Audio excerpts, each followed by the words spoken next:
And we're back. Maybe not for another 10-point podcast weekly news, because this is a special. Yay! It's got a tiny little bit of news and our top 10 movies of 2022. Top 10. I was going to say that is the year, because it's also our last episode this season and I'm already smashed.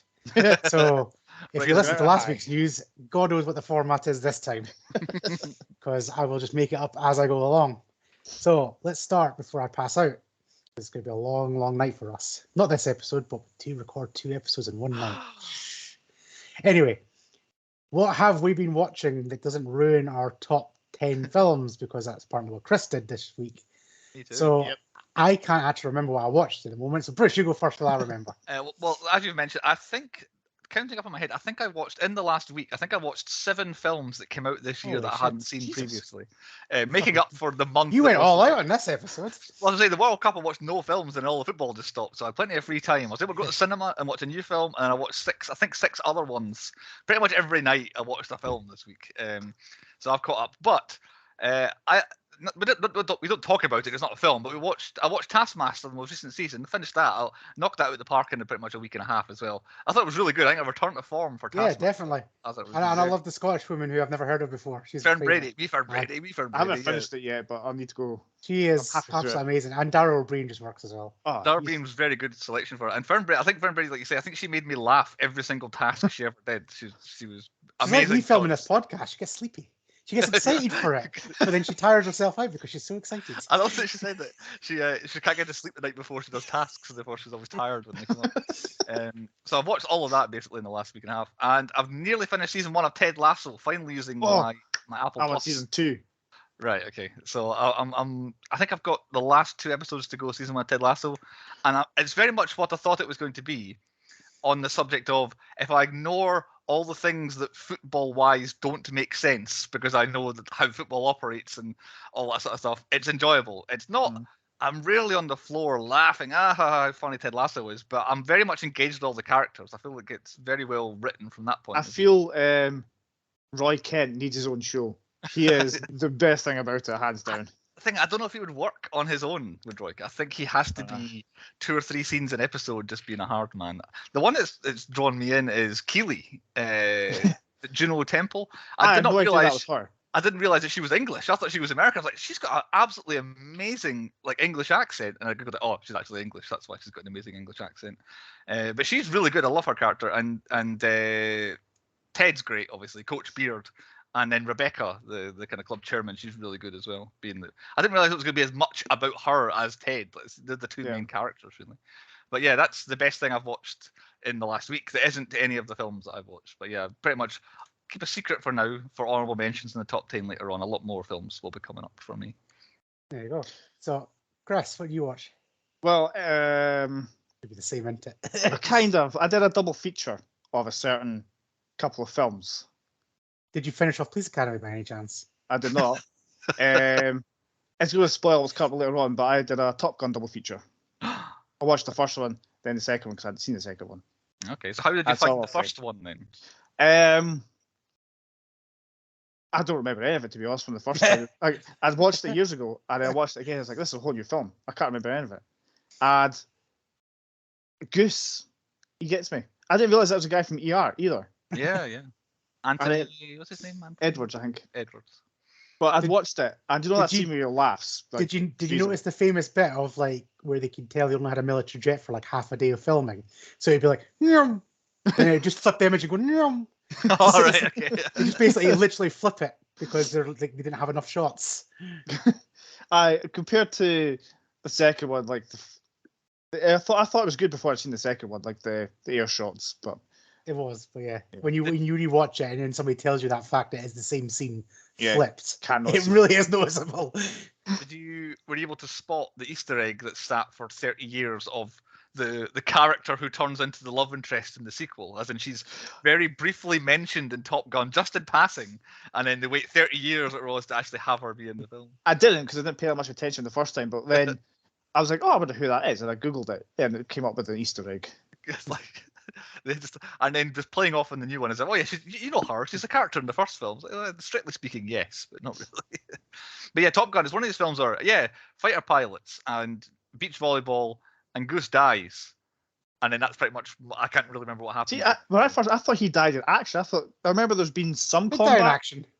Well, no, there was like a training mission that went wrong. It was an action. But I thought he died in like a fight, like a fight. But see, Mandela effect kicking in again. There is another film, but I won't say because it's going to come up later on. Okay. But that was Okay. it. And Ted Lasso. Well, you then, Andy, have you remembered what you watched? Because I've got the list in front of me. Good. So I watched The Barbarian. That's a film from this year. So I know, but it's not been on my list, so I know. it might be on someone else's list. I don't care. I picked The Barbarian. That's not a film I was expecting, so that was good. Smile, I watched that. All right, yeah. That was also from this year, but it didn't make any of my list, so I don't give a shit. Also, not as good as I thought. However, I know it's not on anybody's list because it's a TV show, but this is a highly recommended thing. Murderville, the Christmas special. Oh, I forgot about that. That is brilliant. I found that today. I did not know it was a thing until it just randomly popped up on Netflix today. So it was Sean Hayes' little secret cameo thing. That was brilliant. Like, I've never seen them break character so much. Right, okay. And it's him and Jason Bateman, isn't it? Jason Bateman, yeah, I guess. There's a bunch of other people there as well, but yeah, there's a bit where one of the background actors just constantly is fucked up. Right, okay. But absolutely amazing. Except from even the kind of reveal's pretty good, but there's one other surprise guest that comes into it, and I hate that cunt. So yeah, I hate him. Right.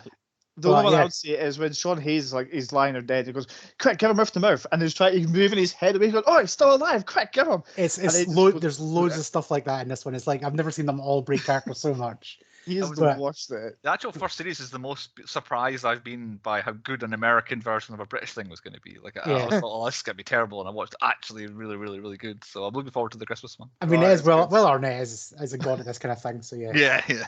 But yeah, other than watching 2022 films that I've already mentioned, that's what I watched. So before we get on to that, let's power through the news because I can literally sum up the news without actually throwing over to Chris. Okay. Mm-hmm. DC fucked. Yes. Pretty much that's it. That's pretty much where we're at. Because it looks like James Gunn, basically, if you're a Marvel fan this year, James Gunn gave you the not Star Wars Holiday Special, that was my Guardians. The Guardians Holiday Special. And there is a new Guardians film coming out. That's pretty much where he's at. And then he's decided to jump ship, go to DC, and fire everybody. Except from the only person I think he's not fired and has confirmed that he will still be around is Zachary Levi's Shazam. Right, okay. Because even The Rock's a bit woolly and he's put out a big statement. He put a statement out, yeah. Gal Gadot's not said anything, but James Gunn's also not confirmed that she's still around either. And everybody else has seemed to be fired. And we did call the Henry Cavill The Witcher for no fucking reason. Well, he didn't like the story and where the direction was going, but that was a rumor last week when we announced it, and then suddenly the internet blew up because they heard us, and then it was fact. We were on the pulse in that bad boy. Yeah. But that's pretty much all the news is DC's fucked. Everybody hates James Gunn now, and even The Rock's now attacking everybody. So I think that's the news. Unless you got anything else, Chris? Just a lot of tidbits. Like James Cameron, he's busy counting his money from Avatar: The Way of Water.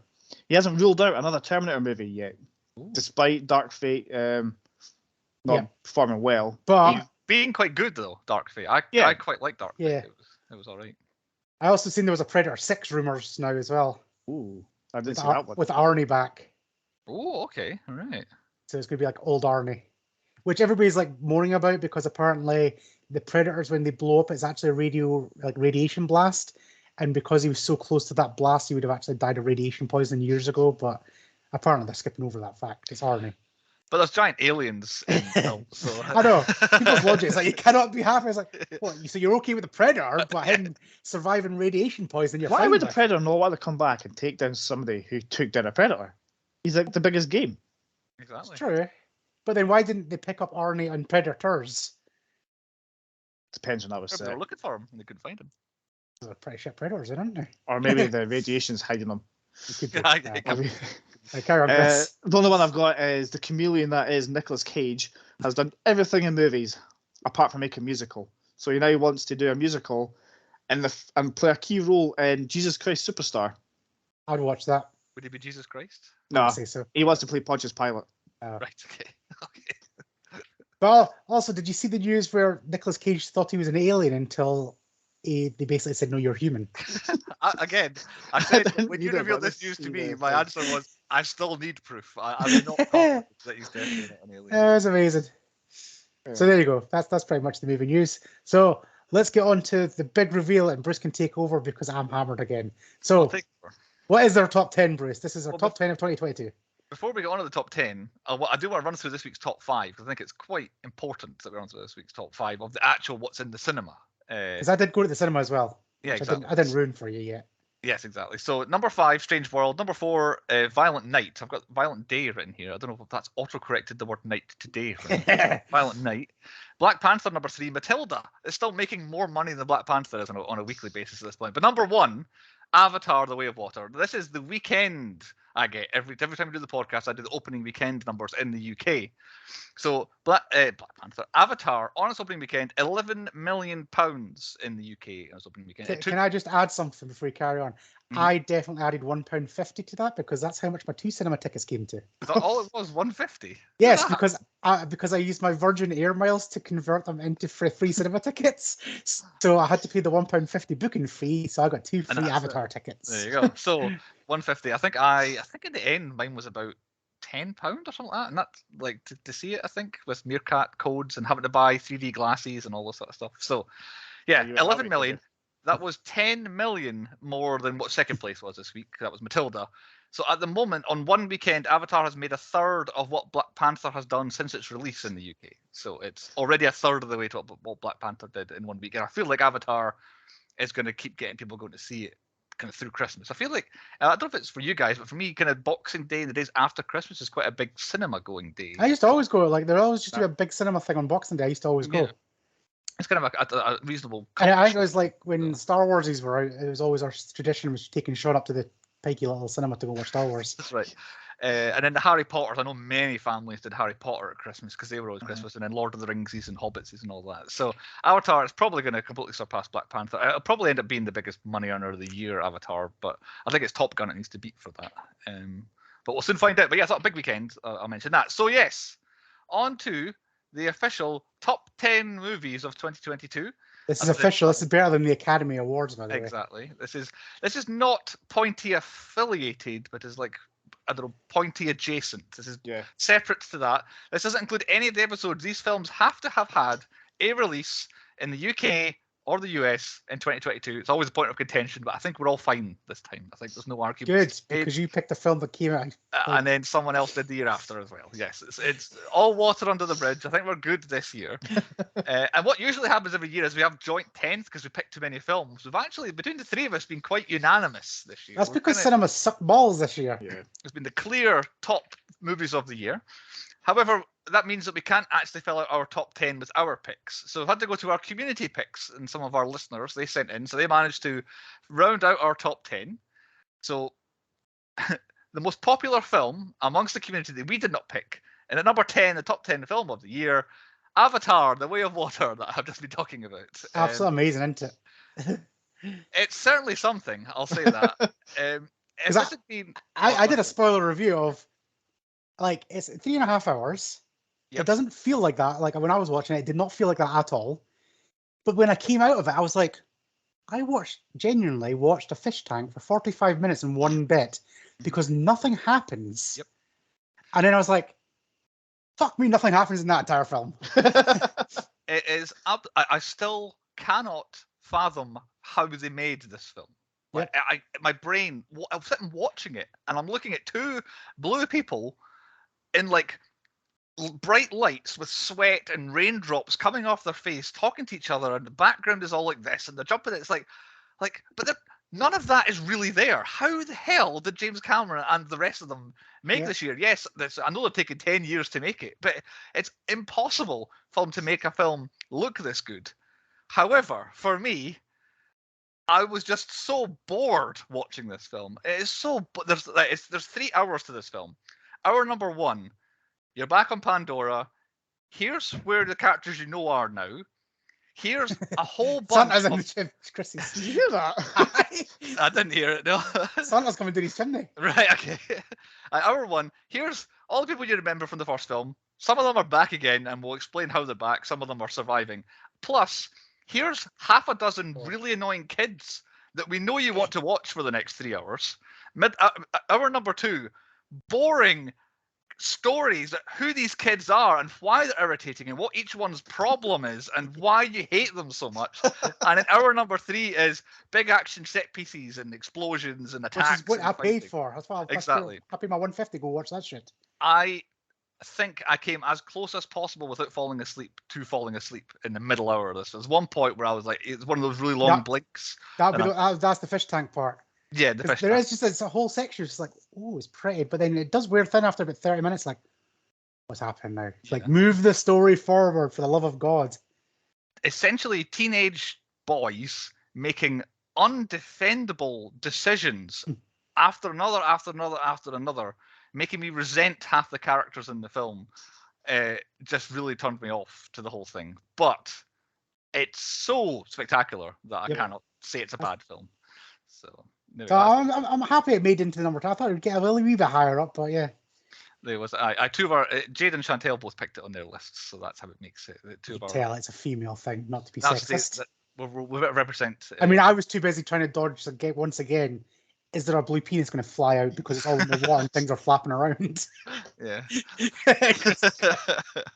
Yeah, it's in water, so every time I take a drink, you see. The sea people seem to have smaller loincloths, which like somehow stay perfectly where a penis would be. I might be alone in this, Andy, but did you get to the end of the film like I did and then find out Kate Winslet was in it? No, I knew she was in it. I did not know she was in it until I don't know she's in it because apparently she's broke a record for like holding her breath or something. Yeah, I learned that afterwards. But there was a lot of it was like, who's that person? Who's that person? And then there was one of the guys on there's a boat, not the main guy that drives and like has the other thing. There's another guy. I was like, oh, that's Shane Renge from Thingy.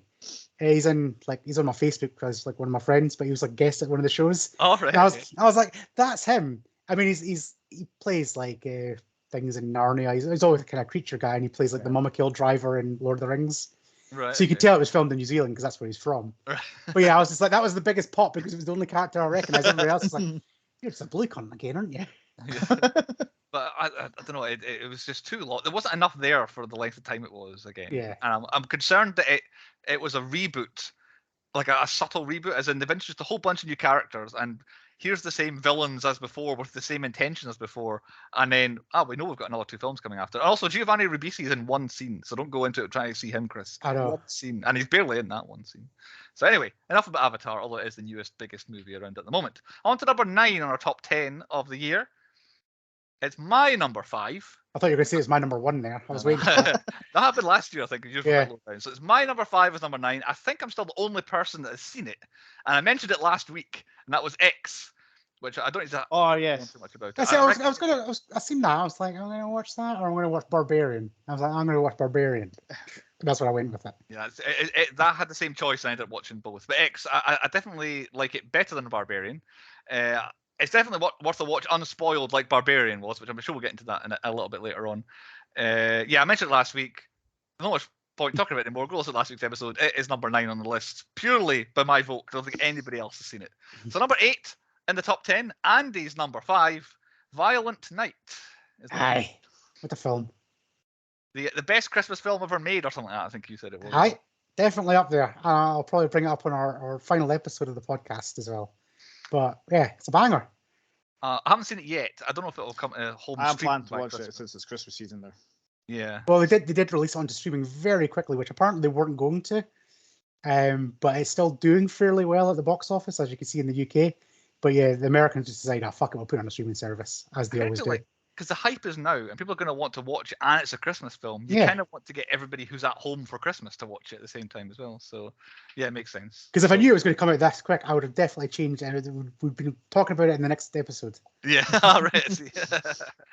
Okay, so number 8, Violent Night. It was only on Andy's list out of the 3 of us, I think, unless Chris hasn't seen it. No, I haven't seen it. So, number 7 in the top 10, Andy's number 3, Bullet Train. Aye. It would have made my top 10, Andy, but it didn't make my top 5, unfortunately, for the voting purposes. Well, say, as you probably will go through my list, I like things that were different, except from the top 2 picks. I went very much for that, and Bullet Train was one of these films, as we've discussed on the news, where I put that film off for about 4 weeks going to the cinema and seen it because I could not be arsed. The trailer looked absolutely awful. And then I went and watched, and I was like, "Fucking hell, this is a better film than the trailers made it out to be." It's definitely better than the trailers make it look. Yeah, it's a lot. I don't know. There's a lot more to it. Yeah. Like they really do keep a lot back from the trailer. The trailer makes it look kind of stylish, sort of John Wick style thing. Yeah. But there is a very much a. Yeah, it was funny. It was action, and it was a slightly different story than normal. So that's why it's made into my top 5. Yeah, it would have been in my top 10, but not my top 5. Chris, you haven't seen it yet, have you? No, I haven't, no, but I am planning it. I forgot it existed actually until Sean reminded me today. Yeah. So number 6 in our top 10 list was my number 2, and I remember Andy didn't like it. Nope was my number 2, but it's only number 6 overall. Chris hasn't seen it yet. I liked the first hour of it, and then it went fucking weird. I like the weirdness. I like kind of what it was about, as well as what it was subtly about. I mean, don't get me wrong. I'm never going to look at a cloud the same way ever again. Yeah. But and it's like when I think about it, it's like, all right, that's actually what it is. I think I liked that it was more sci-fi than horror. Going into, I thought it was just going to be. I was all sold up until the big reveal, and then I was like, "What the fuck is this shit?" Again, like you were saying about Bullet Train, I like something that's a wee bit different, which this kind of was. You think you know what this film is about, and then it turns out it's not, and then you think you know where it's going, and that's not. Yeah, exactly. There was a lot of twists. Chris would love it. It's a lot of twists. Very twisty, and yeah, I don't think it's much chat about it in terms of being one of the films of the year. Nope, it doesn't come up a lot, but I very much enjoyed it, and that was the second part of my double bill with Bullet Train when I went to the cinema to see the two of them. So it's quite funny they're next to each other on our list. So that was number 6. Into the top 5 now. Chris's number 2, but it would have been my number 6. This is the one I very, very sorely had to cut to get my number 5 in. Prey is Chris's number 2. Absolute banger. That's Predator back to being good. A lot of shit in between there. So it deserves to be quite high in the list. Andy picked it for us on the actual podcast, so we have fully reviewed this. So if you like the sound of Prey or interested in Prey, the 5th best movie of the year. I'm still a Predator 2 fan. So I like it, but I think Prey's better. Prey was better. I don't like Prey. I don't even know what I rated on the podcast, so I don't think it was great. I think me and Chris rated it highly and you rated it lowly, I think. Chris obviously rated it highly. I think Chris was one of these ones where I really, really like the film. I can't fault it 8. But I think he did that. Yeah, I'm pretty sure it was well high for him. I could be wrong. So number 5, Prey. We've got a whole hour plus on that, so go find that episode if you want to see that. Number 4. Chris's number 4, but my number 3, The Batman. Yes, all the way back early this year. Or the Patman, I keep typing. As the Patman is the other one, yeah. In my opinion, I'm very much looking forward to watching it over Christmas again. It's going to be a Christmas rewatch. Apparently, it is a Christmas movie. There are some elements of Christmas in it that means it counts as a Christmas movie. This is Batman Returns all over again. Yeah, exactly. So I'm going to watch it over Christmas again, and I still think it's the best first Batman movie. It's the first time we've ever had Robert Pattinson play. Yeah, you did give Ben Affleck a chance. Nobody did. The only good thing is they bypassed the whole his family dying again because you've seen it in every other iteration of it. So. We know. Although I think they still did they show it in it? I think they still show. There's a quick clip. Yeah, they never got away without. I'm sure Alfred talks about it. Yeah, that's my only good thing about the thing. It's like one, Pattinson didn't annoy me. That French person again. He was actually all right in it. But Andy Serkis for me stole it. I didn't give a shit about anybody else. He's criminally underrated as an actor. Yes, yeah. We do big him up. I think every single week we can. I just like it was violent compared to other Batman. It was like slapping down. He was beating the shit out of people. I liked the Riddler as well. He was a wee bit different than other Batman villains in the past. I like the whole atmosphere. His riddles were too easy. They were quite easy, yeah. I'm not sure about the direction they might be going with the Joker if they are going to continue using him, because I'm not sure about that. But yeah, the Batman. I'm very excited. Hopefully, this isn't one part of the DC that James Gunn burns to the ground to start fresh. So yeah, the Batman. I think if I have a quick look, Batman is the highest superhero movie on our list. So that's superheroes are the big money spinners at the box office. That's the highest ranked superhero. Into the top 3, number 3 on our top 10 list was Chris's number 5. Is Andy's number 2? Clerks 3 is the number 3 movie of the year. Yeah, he's gone again. I've yet to see Clerks 3. I forgot to catch up on it. You need to it'll make Clerks 1 and 2 way better. I think if I was to have rated the Clerks 3 as highly as you did, Andy, I think it might have been our movie of the year, but I have not. It's now a perfect loop. Yeah, it's one of the. It's like I talked about, like I like new films and stuff like that, but yeah, it's just one of them films. It's it rounds everything off so well. And a third film never normally does that. Normally raises questions or adds more, or you're going to wait for a fourth one. It just worked. It was a reboot, or whatever. It brought the characters back perfectly. And that's why it's so high up there. Yeah, I agree. Okay. Which is exactly what I'm going to say about the next, for the next couple of films or whatever. Yeah, exactly. So number 2, the second best movie of the year, the first film to crack all of our top 5s. It was number 4 for me. It was number 4 for Andy, but it was Chris's number 3. So Chris, tell us your thoughts because we don't know them yet. Everything, Everywhere, All at Once. Oh, it's batshit crazy. And that's why I picked it as well. Some utterly brilliant bits. I mean, if you want to see a movie where Jamie Lee Curtis drop kicks somebody through a door, or somebody uses a dog as a nunchuck, and or you've got 2 guys trying to jump on their butt plugs. Yes. Oh, the butt plug was a dildo, wasn't it? Yeah. Oh, Yeah. she beat somebody to death with it. Yeah. Yeah. Because I remember like Chantel really wanted to watch this film. I was like, and it was one of these ones that was always a trailer, and it's like, Jamie Lee Curtis is in it. All right, yeah, okay. And then I went into the cinema and I was like, it's better to be fucking all Gibberese. I can't understand this. The trailer was all English. I was like, I don't understand what it is. And I was like, I didn't understand what they were speaking. I don't know if it was Chinese, Japanese, Mandarin. I didn't understand it at all. And then it was just like, right. And the subtitles were moving way too fast. Right. And I was just like, what is going on? And then I finally kind of got into the zone because I was like, I need to know what's happening now. And that was it. I fell in love with the film after about 20 minutes. It wasn't until like halfway through the film I was kind of watching it and I was like going, that's fucking short round. Yeah. It's when he comes into the room, he's like, oh my God, where we go? He just runs away into the crowd. And I was like, fucking hell, where did he come from? This film's pretty much relaunched his career now. I think he's now going to be a kind of not a must-see actor, but an in-demand actor going forward. You can 100% see it was designed for Jackie Chan. Yeah. This should also be made in the 3D. Yeah, I was thinking in my mind. I was like, did I see this film in 3D? Because there's something about the way it looks. Yeah. In my memory, has it like 3 dimensions, the scenes that were happening. But no, I didn't see it. Yeah, for me, it was an absolute it was one of these this was like the top of my. Holy shit, this is a new concept. This is a banging story. And I mean, I was captivated by watching just rocks on screen. Yeah, that's the defining bit. I was literally watching rocks and I'm like, what the fuck's going to happen next? Yeah. I am amazed. It's like The Matrix meets Doctor Strange. Multiverse of Madness. Yep. And a wee shout out is James Wong. I thought he was dead. The dad. It's Hong. Yeah. James Hong. Anyway, I thought he died. He's the dad from Wayne's World 2 to me. That's always, to me. It's. I think everything everywhere all at once had the highest highs of the year. I think the absolute me in the cinema, wide-eyed, wide open mouth, just like, oh, what is happening here?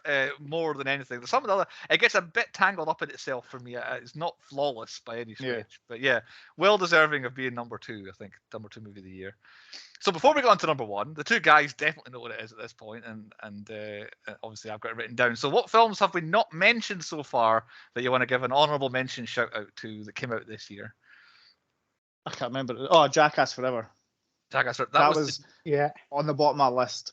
That was the next film I was going to try and squeeze in before the podcast to see if I liked it. So I've yet to see Jackass. It was Everything Everywhere All at Once bumped that one down. It was like 5th. Yeah, for me, I would say Black Adam. That would have been my top superhero movie of the year. Right. Okay. But yeah, Bullet Train just bet out a little bit. But what I want to say is Marvel have been especially shit this year. Yes. Doctor Strange: The Multiverse of Madness. Shit. All their series is shit. Thor was disappointing big time. Thor, fucking awful. No one meant on all of the ballots we got. No one mentioned Thor. There was one mention of Black Panther. I've got Doctor Strange as an honorable mention because I remember quite enjoying it. I'm not saying it was great, but I quite enjoyed it. But you're right. Marvel quiet this year. Nothing. Yeah. But even from our list, you can see superhero movies. We're done with them. Yeah. They need to be proper. I think Endgame ended superheroes. They did it. You can't do better than that. That's it rounded out. It's perfect. We're done with it. So you see from our list, it's all different concepts, or what I think you're going to lead to, a perfect reboot. Well, speaking of reboots, I want to give Scream a shout out. I think they did that well. Scream 5, but it's actually the Scream. I want to mention that. It was a good horror this year. It's been a good horror year for me. I think it's because they're quick and easy to make. Like, obviously, you've got all this pandemic stuff, but I mean, you've got like Mission Impossible. That's still not out yet. And it's like, that was like the peak right at the start of the pandemic. We need to keep filming. We need to get something. It's like, that was 3 years ago. Come on, man. Hurry up. Death on the Nile I watched in the last week. Quite liked that. I thought that was quite good. Better than Murder on the Orient Express. Death on the Nile. The only problem with Death on the Nile was, as the murder was happening, Jade called what was happening as we were watching it. She's like, oh, that and that and that. And I'm like, oh, yeah. And then watched the rest of the film being like, yeah, that's exactly what happened. Got to the end of the film. She called it perfectly. One more. I want to mention Barbarian. Andy mentioned it earlier on. I was told not to know anything about it, and it's the best horror movie of the year, and I went into it. I wasn't disappointed by Barbarian. I was like, what's this weird shit on Disney Plus? I was like, fuck it, I'll put it on. I was like, yeah, Justin Long, I like him. And I'm watching, I'm just like, the fuck is going on? Yeah. And then it's just like, right, yeah, it's like definitely you. It's definitely you. Oh wait, it's not you. And then suddenly it reboots itself halfway through. I'm like, all right, different film going on here. I definitely recommend it, Chris. I think you'll like it. If you like X, if you see that first, definitely Barbarian. But I recommend watching Barbarian anyway. But Andy's right. The film, there's half an hour of the film happens.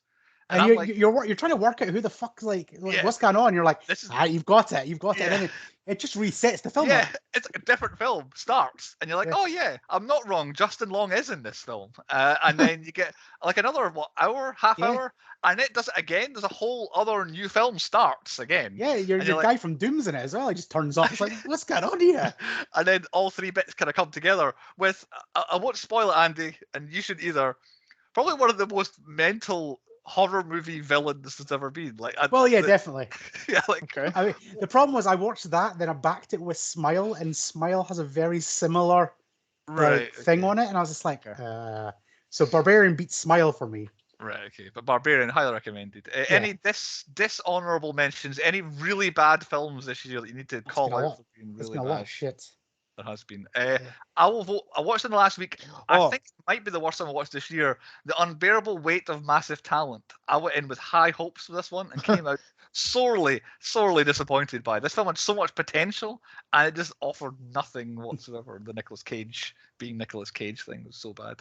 I quite enjoyed it. I haven't seen it yet. I don't really plan on watching it. My one is the Disney's version of Pokemon. Pokemon? Pinocchio. All right. That was utter guff. It is probably the worst thing I've watched all year.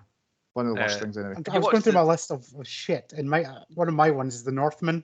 Yeah. That was gosh. I've heard good things about that. I have as well. I watched it on a terrible screen, so I think that really damaged my viewing of it. There was something wrong with the projector when I watched it, but yeah. Not. I really thought it was going to be good. I know you like The Witch, Chris, so you might like this because it was made by the same people. But no, I don't like Northman. I've got another two. Not Disney's. There's two more I forgot that they're different and I enjoyed. So The Lost City with Sandra Bullock and Channing Tatum. All right, yeah. Yeah. I'm adding that in because it was slightly different. It's kind of like Indiana Jones, but funny. But the one ultimate mention of a film that's not good enough to make any list. It's not bad enough to diss. But with something, it just captivated. It's a better story than like Everything and Nothing All at Once, that film. It was just such a bonkers storyline. I was 100% sucked in. Moonfall. Oh, yeah. Because I've got that as one of my worst films of the year. It was utter gash, but I was just like, a fucking Moon Man. Like, Jesus hell. Like, what a story. What a twist. It didn't quite make it into the So Bad It's Good for me, but it was probably one or two steps. No, I'm mentioning that as like, it is neither shit nor good. It's one of them films you have to watch. Mid movie of the year. Yeah. I had one more I've never forgotten. Halloween Kills. Terrible. I didn't even bother. After hearing everybody say it was shit, I didn't bother. A good 20 minutes then turns into that whole 20 minutes being like watching more of that rather than a new Halloween film. They should have just done it differently. Is that us then? We'll move on to the number one best movie of the year. We received 5 ballots that were of subsequence here. This was number 1 on 5 of the. We received 6, and on 5, the number 1 movie was the number 1 film of the year. What nutter didn't pick this as one film? Jade didn't have it in our top 5. She said it's good. She's like, I liked it. It's amazing, but there's 5 better films than it. She said. No, there's not. I know. I know. I couldn't argue. I couldn't argue with That's her. divorcing grounds right there. I was gonna say. So that's until you sort yourself out. We did a whole podcast on it where Andy and I waxed lyrical about it. Chris has finally seen it, so I'll throw over to Chris to tell us why Top Gun Maverick is the movie of the year. It's not very often like a sequel is better than the original, but it's fuck me dead. This is Fuck me brilliant. dead. That's the tagline for this episode. Yeah. Fuck me dead. It was like I watched the first one because we did a back to back, and then the fighter scenes, the bits in the plane were really good, but it was, a lot of it was done at night and quite dark. This one, fucking broad daylight through the entire film, and it actually looked like they were like flying the planes. There was like much. Well, Tom Cruise apparently can. Yeah. But it was so good. Yeah. Like unbelievably good. It went a little bit kind of Mission Impossible at the end. Yeah. I quite liked that though. I thought that was actually okay. I thought it could have gone bad there, but I actually quite enjoyed it. My only genuine criticism of the film is, and it was not at the time, it was afterwards when I read a review about it, and somebody said, it's a great film, but it is just Star Wars A New Hope. Yeah. And I was like, holy fuck, it is. But at the time, I was like, all for it. And it's like, when you piece it all together, it's like, nope. And then somebody's got a YouTube video of Star Wars A New Hope and the new Top Gun, and it is the same film. It is fucking intense, though. Like, at the end, where that incline, and then a bit of blackout, and then it's like Coffin Corner, like, holy Christ.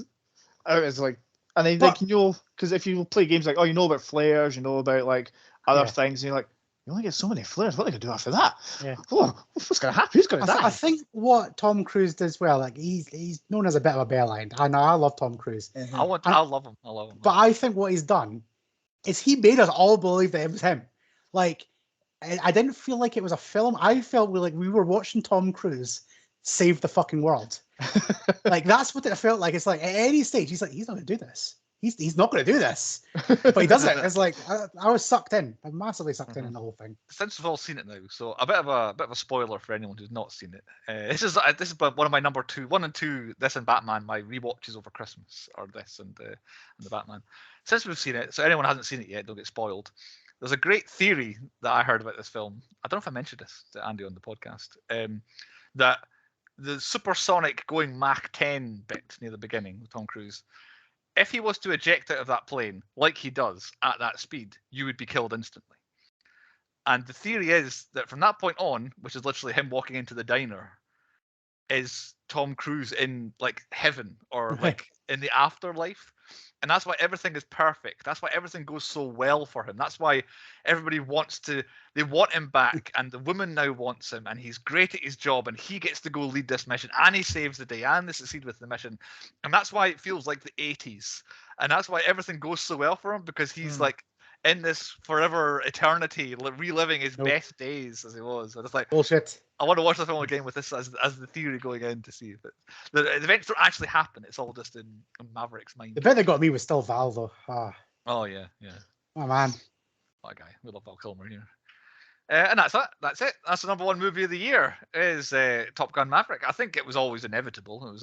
It has been my number 1 movie since it came out, and nothing even came close. So I can't remember what we put. Last year I had the running. The recent results. Oh, what was number last year? The first year we did it was Borat 2. Was the best movie of the year. And then what was it last year? I think I've got the information here. Let me see. So last year, that's what it was. Ghostbusters Afterlife. Was the best movie. But that was the only film that year that made our top 5s. So all 3 of our top 5s. So we were a bit more unanimous. So basically, what we're saying is we love an 80s reboot here. Yeah. So what's coming out next year? That's definitely going to be. They're rebooting something, aren't they? Surely it was something else. A good 80s reboot, because we did tried to do Terminator, and that was a fucking. Oh, some of them are shit. RoboCop shite, but I think they've got it now. They know the right balance between a reboot. Get Tom Cruise, he'll sort it out for you. Yeah, pretty much. We had 4 superhero movies in the top 10 last year to show you how much they've dropped. We've gone from 4 to 1 in a year. So yes, there we go. Superhero movies are dead. Long live Top Gun Maverick in 80s. I was going to say, there you go. Plenty to choose from. Then normally we go away with just watch this shit TV show, don't watch football. But you have 10 bangers to watch, plus a bunch of recommendations in between. However, if none of that tickles your fancy, I went balls out on my wheel pick for the last episode. We could have ended up watching. You did it again. It's like we could have ended up watching Ewoks, we could have ended up watching the Star Wars Holiday Special. It was a gamble. We landed on Jumanji. Jumanji, and I decided, fuck it, veto that. And we picked the other normal film out of the whole lot, the Krampus. So it's festive. So we decided to lie with that. And since this episode comes out on Christmas Eve, because it's getting bumped up a day because I'm not going to release a podcast on Christmas because that would be stupid. So you can get the next episode early. So we're about to go record it, and you can listen to it pretty much straight after you've done this news. So it'll probably be live. So go watch the Krampus, and we'll see you next year for more news. And we'll see you in 5 minutes if you actually go and listen to the Krampus podcast. Goodbye.